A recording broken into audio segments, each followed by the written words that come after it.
Alhamdulillahi rabbil alamin wal aqibatu lil muttaqin wala udwana illa 'alal zalimin. Asyhadu an la ilaha illallah wahdahu la syarikalah wa asyhadu anna Muhammadan abduhu wa rasuluhu la nabiyya ba'dah. Allahumma fassalli wa sallim ala nabiyyina Muhammadin wa ala alihi wa ashabihi wa man walah. Amma ba'du. Usikum wa iyaya bitaqwallah faqad faza man ittaqa haitsu qala Allah ta'ala fi kitabihil karim wa huwa asdaqul qailin. A'udzu billahi minasyaitonir rajim. Ya ayyuhalladzina amanu taqullaha haqqa tuqatih wa la tamutunna illa wa antum muslimun. Wa qala aidan fi ayatin ukhra qalu subhanaka la ilma lana illa ma 'allamtana innaka antal alimul hakim.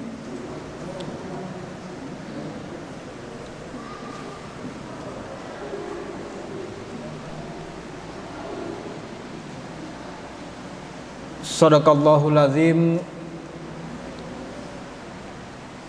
Jamaah Masjid Nurul Ilmi yang senantiasa dirahmati oleh Allah Subhanahu wa taala.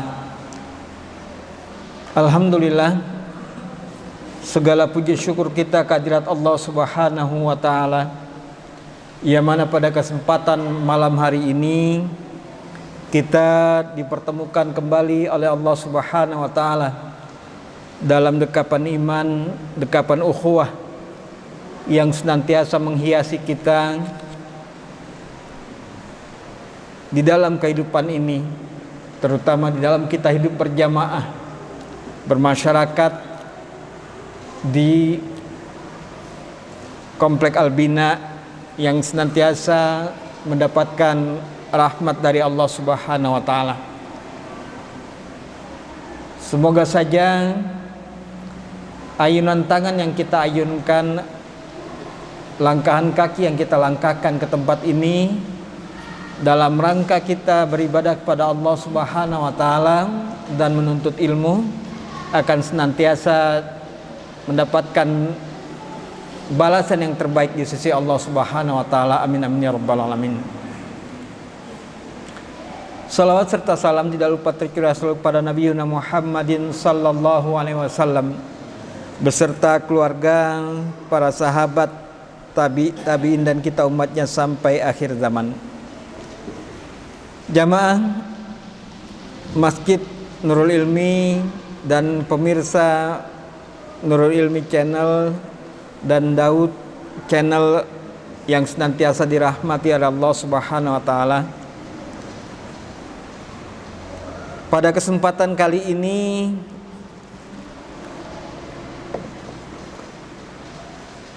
kita akan menyambung kembali kajian kita tentang ruqyah syariah, ya. Kalaulah beberapa waktu yang lalu, tahun lalu ya, saya diminta untuk menggantikan Ustadz Saiful Rahman pada saat itu, saya membawakan sedikit oleh-oleh, ya, oleh-oleh dari saya belajar tentang kristologi, ya. Beberapa paparan sudah saya paparkan tentang kristologi tersebut. Kenapa kita harus belajar tentang ilmu kristologi tersebut, ya. Nah, pada kesempatan kali ini saya akan melanjutkan kajian tentang ruqyah syariah, ya, ya memang menjadi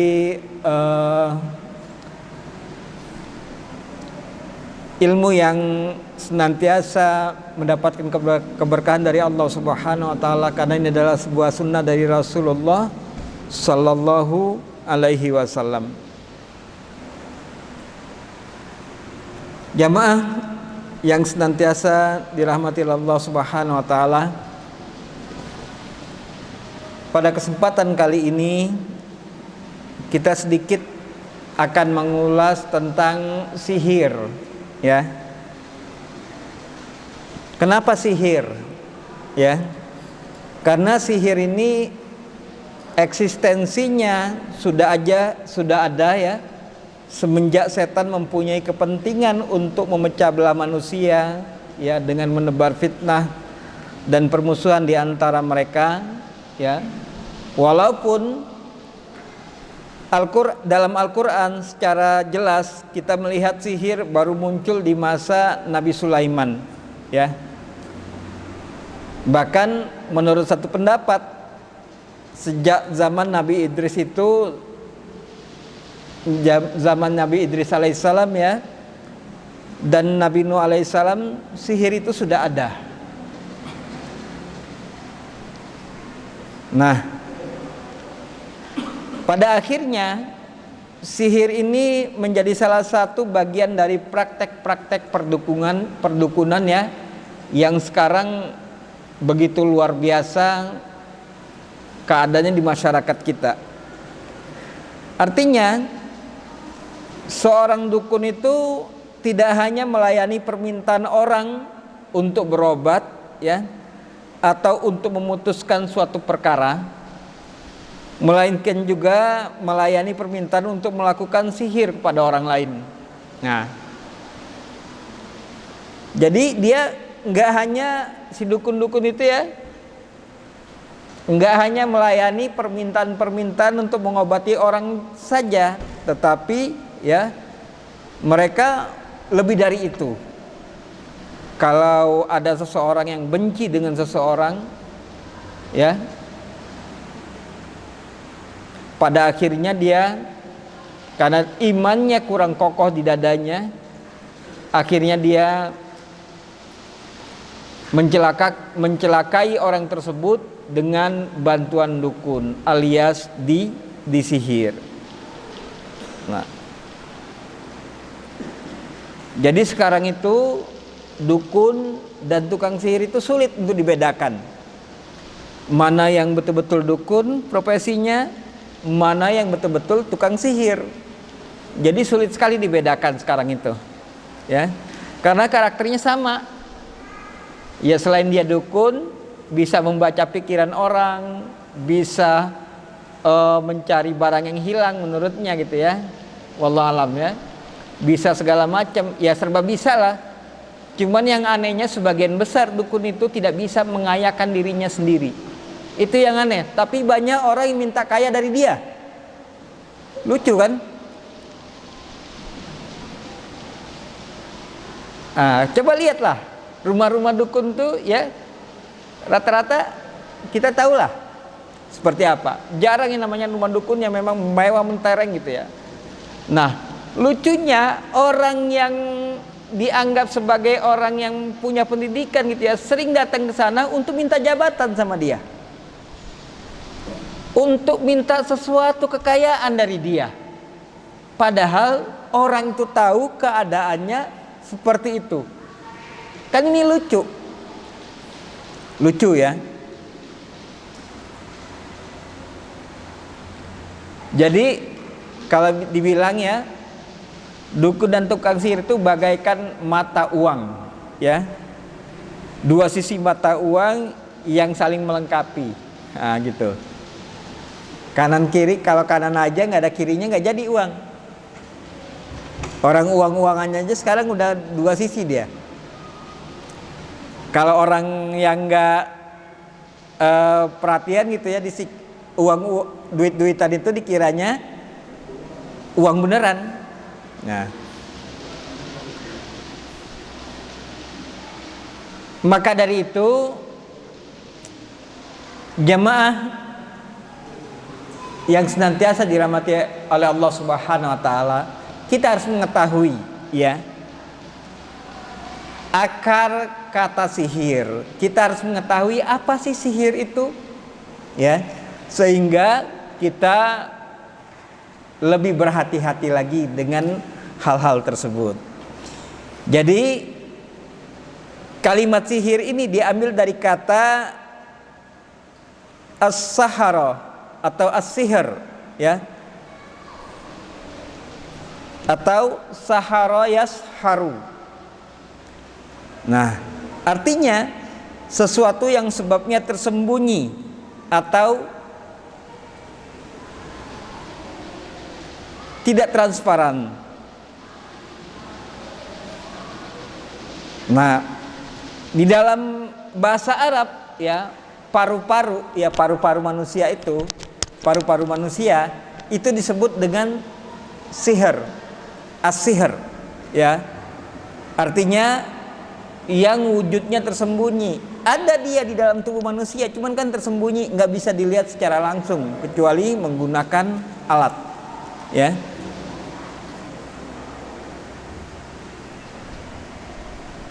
Begitu juga sahur, waktu sahur, Pak. Iya kan? Nanti sebentar lagi kita akan bertemu dengan bulan Ramadan. Yang mana di dalam bulan Ramadan tersebut kita setiap waktu sahur itu melaksanakan satu ibadah yang namanya makan sahur, ya. Aktivitas, ya, yang namanya makan sahur. Nah, itu juga berasal dari akar kata as-sahara, ya, karena di dalam satu waktu di dalam malam yang gelap, jadi as-sahur, ya, as-sahara. Kemudian jamaah rahimani wa rahimakumullah, Allah Subhanahu wa taala, ya, berfirman dalam Quran surah Al-A'raf ayat 116 yang berbunyi, qala alqu falamma alqaw saharu a'yunan nas wastarhabuhum waja'u bisihrin azim.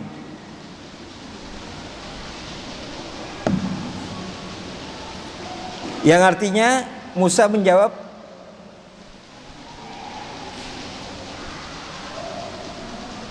lemparkanlah lebih dahulu, ya. Maka tatkala mereka melemparkan tongkatnya, mereka menyulap mata orang dan menjadikan orang-orang yang banyak itu takut, serta mereka mendatangkan sihir yang besar atau menakjubkan. Artinya mereka menyembunyikan ilmunya dari orang-orang yang menyaksikannya. Pada hakikatnya tidak seperti yang dilihat. Biasalah orang-orang sihir itu, ya. Bahkan sebagian besar pesulap, selain dari kecepatan tangan, sebagian ini, ya, pesulap selain dari kecepatan tangan gitu, ya, itu ada juga yang memang mempraktekkan sihir itu. Seperti siapa, Pak, yang terkenal sekarang itu? David Copperfield, ya. Kalau kita tahu baca sejarahnya David Copperfield itu, waduh, memang nggak ini, ya, bukan kaleng-kaleng gitu, ya, pesihirnya itu, ya. Di Indonesia mungkin kita temukan banyak pesihir gitu, ya, di berbagai macam daerah. Nah, kalau di sana lebih luar biasa lagi, mainannya lebih luar biasa lagi, dia dunia dia, ya. Nah, Syekh Khalid bin Abdurrahman Al-Juraisi mengatakan bahwa makna sihir itu menurut bahasa Arab ada 5. Makna sihir menurut bahasa Arab ada 5. Bukan balonku ada 5, ya, bukan, ya. Apa saja? Yang pertama, mengubah sesuatu dari hakikatnya, seperti mengubah cinta menjadi benci. Jadi mengubah sesuatu dari hakikatnya. Hakikatnya orang ini cinta sama suaminya. Istri ini cinta sama suaminya. Tapi dibuat sama tukang sihir ini menjadi terbalik. Menjadi benci. Dari cinta menjadi benci. Ya. Kemudian Ada yang kita perhatikan sekarang itu mengubah daun jadi uang. Betul Pak? Nah, itu sihir. Ya, itu sihir sebenarnya. Yaitu yang pertama, mengubah sesuatu dari hakikatnya. Hakikatnya dia uang dirubah jadi daun, atau hakikatnya dia daun dirubah jadi uang kebalikannya, atau dari cinta menjadi benci, dari benci menjadi cinta. Merubah hakikat itu sihir itu. Menurut Syekh Khalid bin Abdurrahman Al-Jurais. Kemudian yang kedua itu tipuan yang menyebabkan ketertarikan. Nah, di sini para penyair menyebut kecenderungan jiwa terhadap sesuatu yang sihrul uyun atau sihir mata. Ini maksudnya adalah jika diri seseorang tertarik dengan panorama alam yang indah, maka disebut bahwa matanya itu tersihir. Ya. Jadi di sini tipuan yang menyebabkan ketertarikan. Jadi kalau kita lihat pemandangan itu Pak, kalau dari jauh kayaknya biasa-biasa aja gitu ya. Pas dilihat dari jauh biasa-biasa aja, dilihat ke dekat wah bagus. Atau dari jauh kayaknya bagus, pas dilihat dari dekat biasa-biasa aja. Nah, seperti kita datang gitu ya ke suatu tempat. Kelihatannya itu luar biasa sekali gitu ya. Pas kita datang ke sana ya biasa-biasa aja tempat itu, nggak menarik perhatian kita gitu kan. Kemudian sihir itu sesuatu halus yang lembut. Itu yang ketiga menurut beliau. Sesuatu halus dan lembut. Jadi seperti ya seseorang menarik rambut dari tepung lah. Kerasa nggak? Menarik rambut dari tepung, ditarik itu tepung dari rambutnya dari tepung, nggak kerasa. Maka itu dinamakan sihir menurut saya tadi. Kemudian yang keempat, yaitu sihir itu kerusakan. Orang Arab menyebut makanan basi dengan kata to'amus mashur, to'amu mashur. Ya, itu makanan yang basi. To'amu mashur. Nanti kalau adik-adik yang di asrama, kalau makanannya sudah basi disebutnya makanan apa?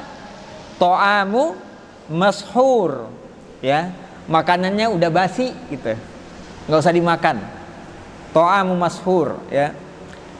Kemudian juga ada yang menyebut kambing yang susunya sedikit dengan kata ghanamu mashurah. Ghanamu mashurah. Nah, kalau kambing yang susunya sedikit dinamakan ghanamu mashurah. Itu menurut orang Arab. Ya. Jadi rusak, barangnya rusak karena sesuatu yang disihir itu akan mengalami kerusakan. Pasti itu. Orang yang disihir akan mengalami kerusakan. Yang tadinya baik jadi rusak.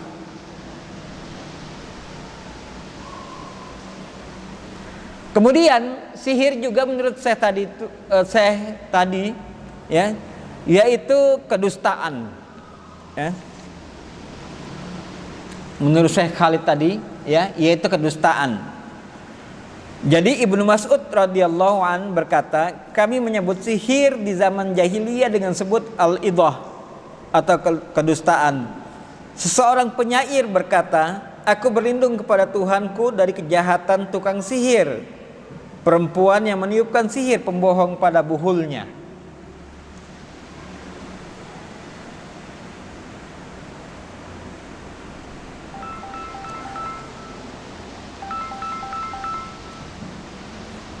Jadi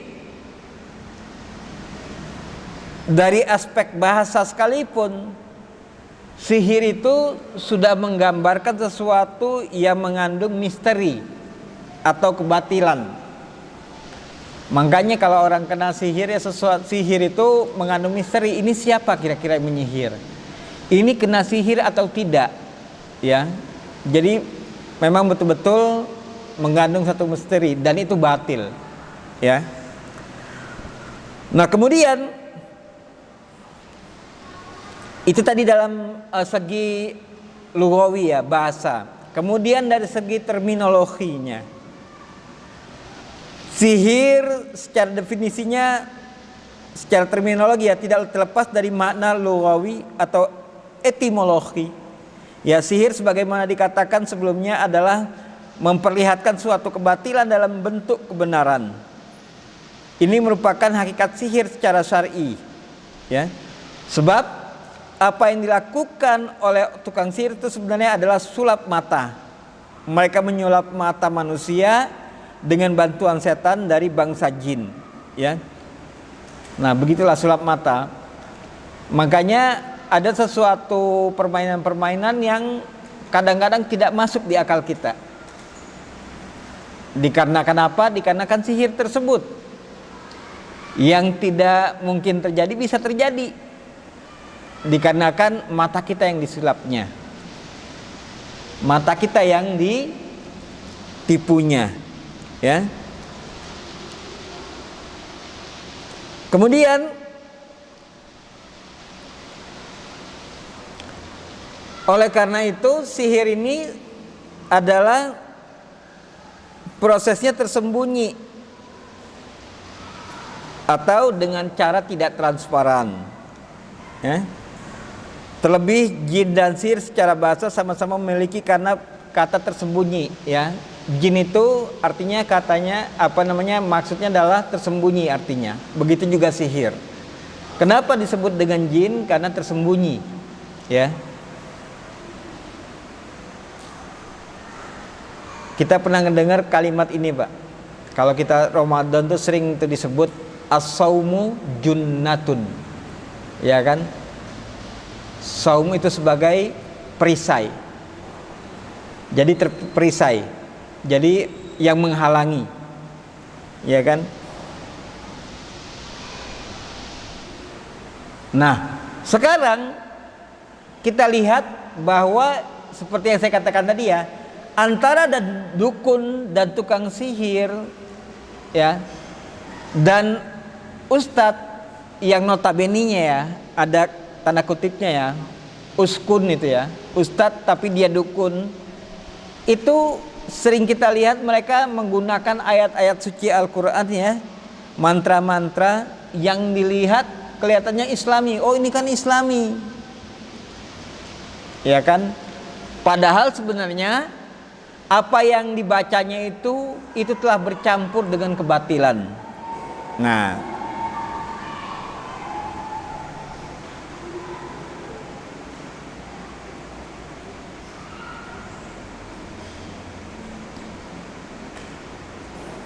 jadi mereka itu mencampur adukkan kebatilan dengan yang hak. Jadinya kenapa setan itu senang sekali membantunya? Ya Pak ya. Kenapa jin itu, setan dari golongan jin ya, senang sekali membantu orang-orang yang seperti itu? Karena apa? Karena setan itu paling suka kalau Al-Quran itu dihinakan.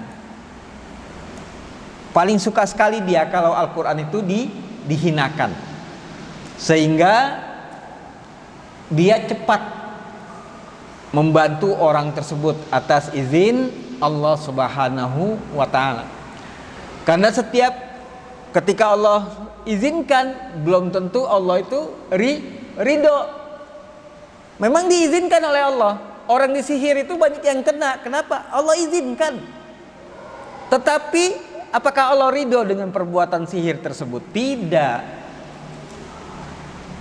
Orang datang ke satu orang pintar misalnya ya, kemudian dia minta amalan, ya kan, atau minta jimat untuk penglaris.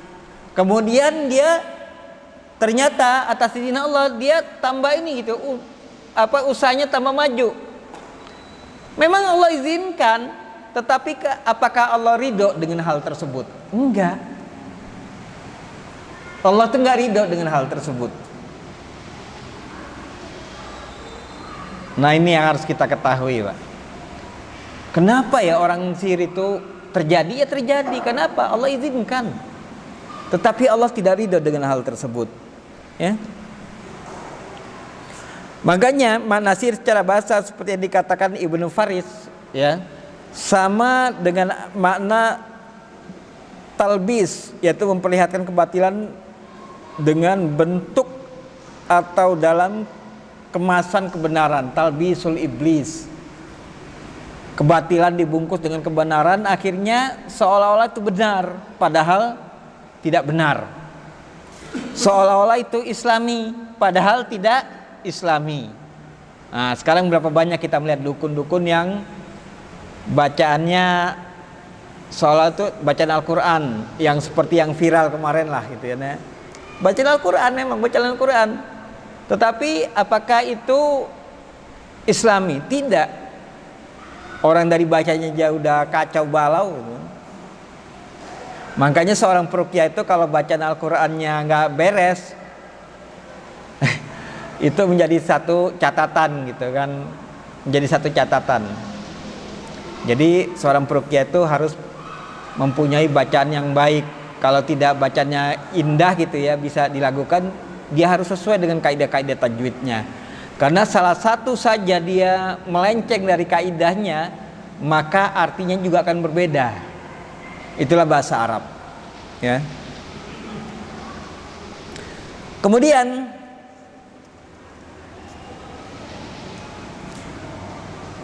dalam kitab As-Sarimul Battar karya Syekh Abdul Salam Bali menyebutkan sihir adalah kesepakatan antara tukang sihir dan setan dengan syarat si tukang sihir harus melakukan hal-hal yang diharamkan atau melakukan perbuatan-perbuatan syirik sebagai imbalan atau bantuan setan untuknya, atau sebagai kepatuhan atas apa yang diminta oleh setan dari dirinya.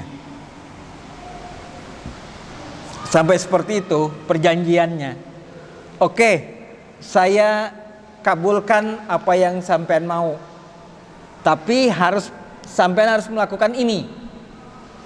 Kalau enggak melakukan ini, maka apa yang sampean lakukan itu tidak akan terjadi. Menurut tukang sihir itu seperti itu. Ya banyak, Pak. Penghinaannya seperti apa? Ini banyak dilakukan. Seperti ini, bukannya ngajarin ini Pak ya, tapi itulah keadaannya. Bukannya ngajarin, tapi ini kita belajar ilmu pelet. Ilmu pelet ya, orang-orang itu kalau ilmu pelet itu Pak, ternyata mereka menulis, ada sebagian ya yang menuliskan ayat-ayat Al-Quran dengan darah haid. Bayangkan Pak, darah yang kotor dipakai untuk menuliskan kalimat-kalimat suci, kalamullah. Senang betul tuh setan tuh. Ini jangan dilakukan ya. Nanti kalian melakukan lagi, jangan. Haram, dosa besar tuh. Nah seperti itu.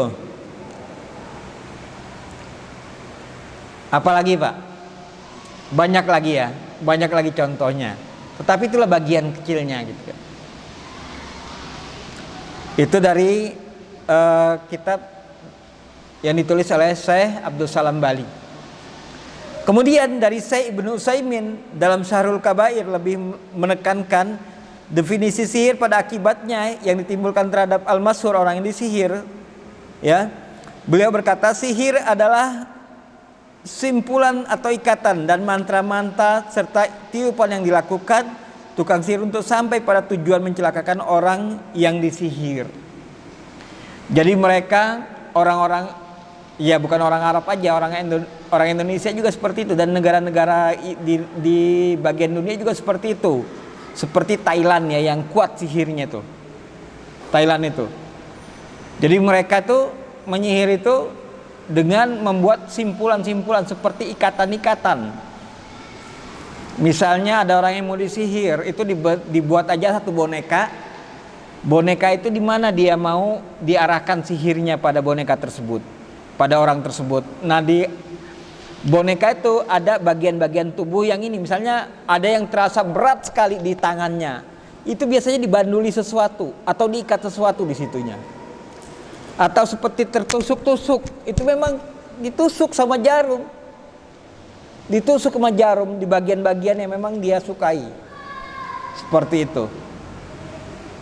Memang terjadi seperti itu.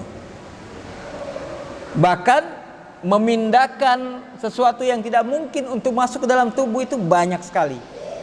Beberapa kali saya melihat teman-teman peruqyah gitu ya, yang meruqyah sampai keluar silet dari muntahnya, keluar paku sampai jumlahnya banyak sekali, itu nyata terjadi.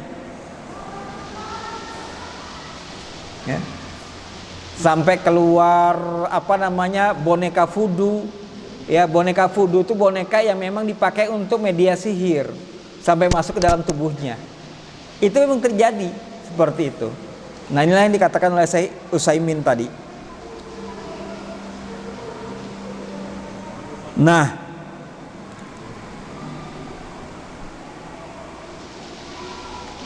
di antara ada yang sakit, ya di antaranya ada yang sakit, ada yang hilang ingatan, ada yang begitu sangat terikat batinnya dengan orang lain, ya. Ada yang orangnya memang kena sihir itu langsung sakit, kontan. Ini sering sekali saya meruqyah orang-orang yang seperti itu. Ya. Ada yang hilang ingatan, jadi gila dia. Banyak sekali. Kalau kasus-kasus seperti ini banyak sekali gitu. Orang yang ngebet banget sama seseorang, baik laki-laki ke perempuan atau perempuan ke laki-laki, itu banyak sekali, nggak kehitung jumlahnya. Karena saking nafsu, dikarenakan hawa nafsu yang sudah nggak ditahan lagi. Karena suka sama seseorang, akhirnya dia berusaha bagaimana orang ini bisa jatuh ke pelukan dia. Itu banyak sekali, Pak. Makanya kita agak khawatir itu ya, kalau mengupload foto gitu ya di media sosial, diusahakan ya dibacakan ini dulu lah. Tapi lebih baik jangan mengupload sih sebenarnya, atau ditutup wajahnya sama emoticon. Ya, itu silakan kalau ditutup. Jadi jangan terlalu banyak mengumbar gitu kan keluar, karena orang-orang itu kita nggak tahu ya, apakah itu mereka suka dengan apa yang kita upload ataukah mereka tidak suka dengan yang kita upload. Ya, kita nggak tahu. Makanya ketika kita mengupload foto itu diusahakan baca doa-doa perlindungan dulu. Atau di narasinya itu kita tuliskan Masya Allah wa tabarakallah, atau kalimat-kalimat thayyibah, bismillah atau alhamdulillah, atau kalimat-kalimat perlindungan bismillahilladzi la yadurru ma'asmihi syai'un fil ardi wala fis sama wa huwas samiul alim. Nah, seperti itu. Ada juga ya orang yang mendefinisikan sihir itu dengan menitik beratkan pada media sihir, seperti definisi yang dikemukakan oleh Syekh Usamah bin Yasin Al-Ma'ani. Ya, saya Abul Barra Usamah Yasin Al-Ma'ani. Saya pernah 2 kali bertalaki ilmu ruqyah dengan beliau di Masjid Az-Zikra Sentul, Jawa Barat, Bogor ya. Pernah 2 kali saya bertalaki ilmu sama beliau. Allahu yahfazuh. Dalam kitab As-Sawa'iqul Mursalah fi Tashaddi lil musyawizin was saharah ya. Beliau mengatakan secara terminologi sihir itu adalah azimat. Azimat ya. Ajimat itu bentuk dari sihir juga. Atau mantra-mantra dan simpul-simpul benang-benang yang memberikan pengaruh pada hati atau jiwa seseorang, ya baik badan atau jiwa, sehingga dapat membuat sakit ya, atau terbunuh atau menceraikan seseorang, dari suami atau istri, dan sebagaimana dijelaskan dalam surah Al-Baqarah ayat 102. Nah, ini menurut Syekh Abdul Barra Usama Yasin Al-Ma'ani. Jadi seperti itu. Jadi sangat berpengaruh sekali ya, jimat-jimat itu terhadap kehidupan seseorang.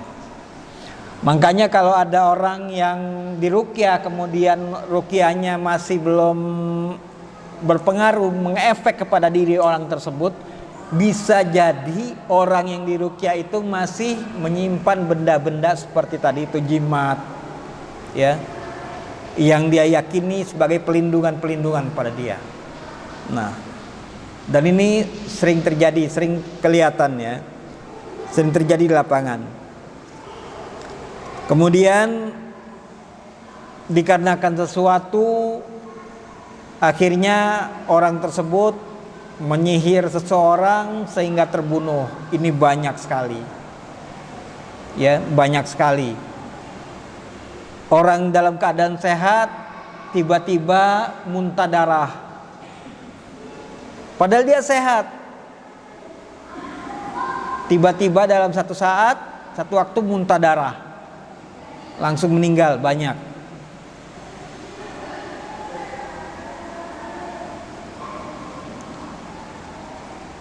Atau menceraikan seseorang dari suami, dari istri, banyak sekali kasus-kasus seperti ini.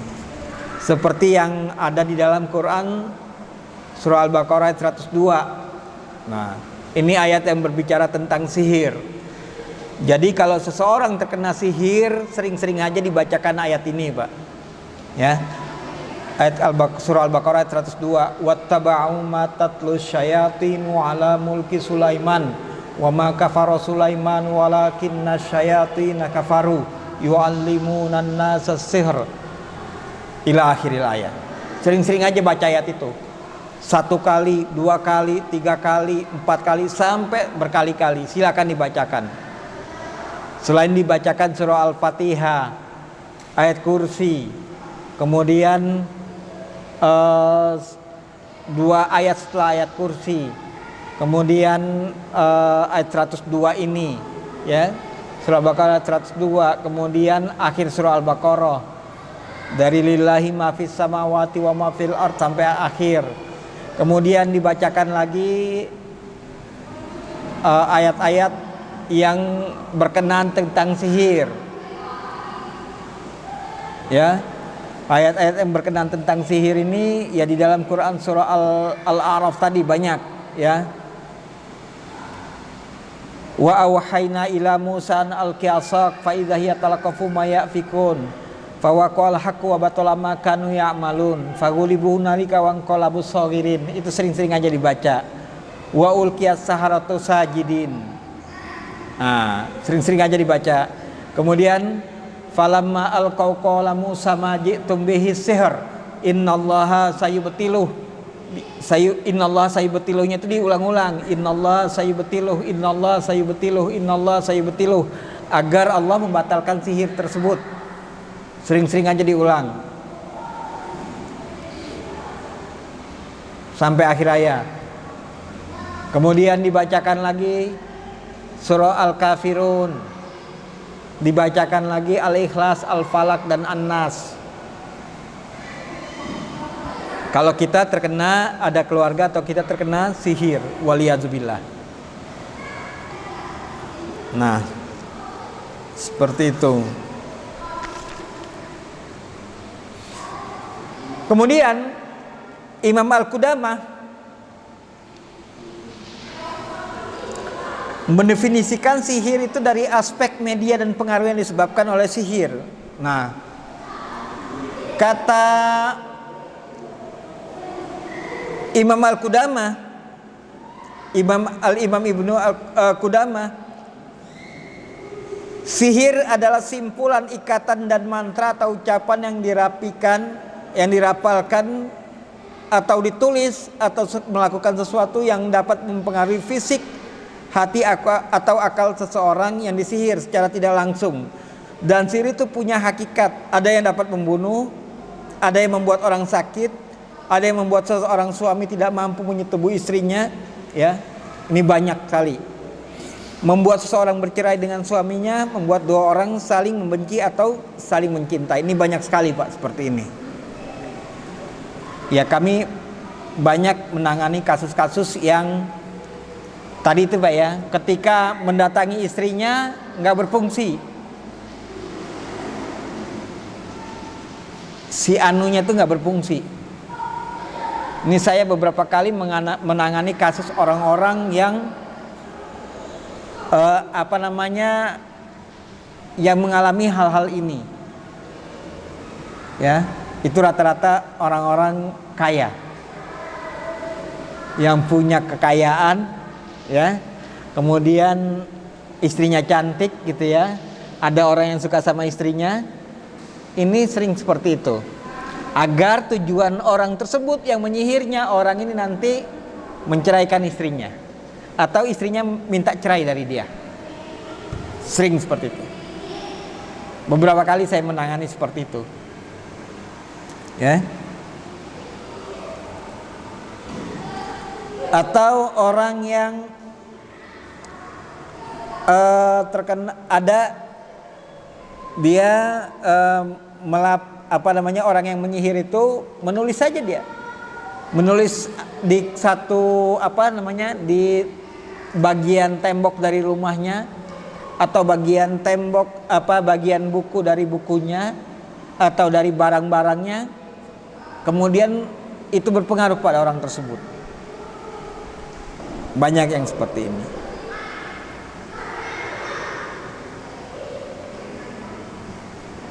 Ada juga orang yang saling mencintai, ya, memisahkan dua orang yang saling mencintai. Nah, banyak sekali, banyak pokoknya. Jadi tidak ada kesepakatan ulama tentang definisi sihir. Jadi bermacam-macam, tergantung itu kejadian-kejadian di daerah tempat masing-masing. Ya, dan di Indonesia ini bermacam-macam juga, lain daerah lain juga sihirnya. Sumatera itu lain lagi sihirnya, Pak. Ya, Sumatera lain lagi sihirnya. Jawa lain lagi sihirnya. Ya, Kalimantan lain lagi sihirnya. Itu memang sudah terkotak-kotak gitu ya. Sulawesi lain lagi sihirnya. Daerah NTT lain lagi sihirnya. Irian lain lagi sihirnya. Jadi berbagai macam sihirnya itu. Tergantung daerah. Tergantung daerah di mana orang itu bertempat tinggal. Dan bagaimana mereka, kebiasaan orang-orang mereka itu, ya, terdahulu itu memang di dalam menghancurkan seseorang atau memisahkan seseorang dan yang lain-lainnya, menyakiti seseorang dan yang lain-lainnya. Nah, banyak sekali, ya. Dan juga tergantung dengan media-medianya. Nah, itu dia sedikit, Pak, ya, kita berbicara tentang sihir. Nah, karena sihir ini sampai akhir dunia, Pak, ya. Nanti ketika Nabi Isa diturunkan, mungkin di situ Nabi Isa alaihissalam memberantas itu semuanya. Jadi sampai Nabi Isa turun itu, dia akan terus berjalan gitu ya. Karena yang namanya setan itu, Dajjal itu nggak mau manusia itu dalam ketaatan. Mereka mau manusia itu dalam kesesatan dan hancur. Ya. Mereka itu menginginkan kalau manusia itu saling menyakiti, saling membunuh, saling membenci. Sedangkan di Islam ada aja mengajarkan kebaikan-kebaikan. Dan kita merasakan itu semuanya. Maka dari itu sudah seharusnya kita sebagai seorang muslim ini betul-betul menjaga ibadah kita kepada Allah Subhanahu wa taala, ya, memperbaiki ibadah kita, banyak belajar lagi, banyak kita mentelaah kitab-kitab lagi, ya, banyak mempelajari Al-Quran dan sunnah-sunnah Rasulullah SAW agar kita terhindar dari sihir-sihir tersebut, ya. agar kita terhindar dari sihir tersebut. Dan insya Allah nanti kedepannya kita akan belajar tentang eksistensi sihir secara historis, ya. Jadi kita akan mengetahui sihir di Babilonia itu seperti apa. Ini sihir tertua Pak di Babilonia ini, sihir tertua di sana. Kemudian sihir di Persia bagaimana, sihir di Mesir kuno bagaimana, sihir Nabi Musa dan tukang sihirnya Firaun itu bagaimana, sihir di Jazirah Arab itu bagaimana, ya. Jadi banyak nanti sihir di kalangan Yahudi itu bagaimana, ya, nanti kita akan belajar. Semoga saja kita diberikan kesehatan oleh Allah Subhanahu wa taala, ya, agar dijauhkan dari sihir-sihir ini dan berbagai macam penyakit yang lainnya. Amin amin ya rabbal alamin. Hadanallahu wa iyyakum ajmain walafu minkum.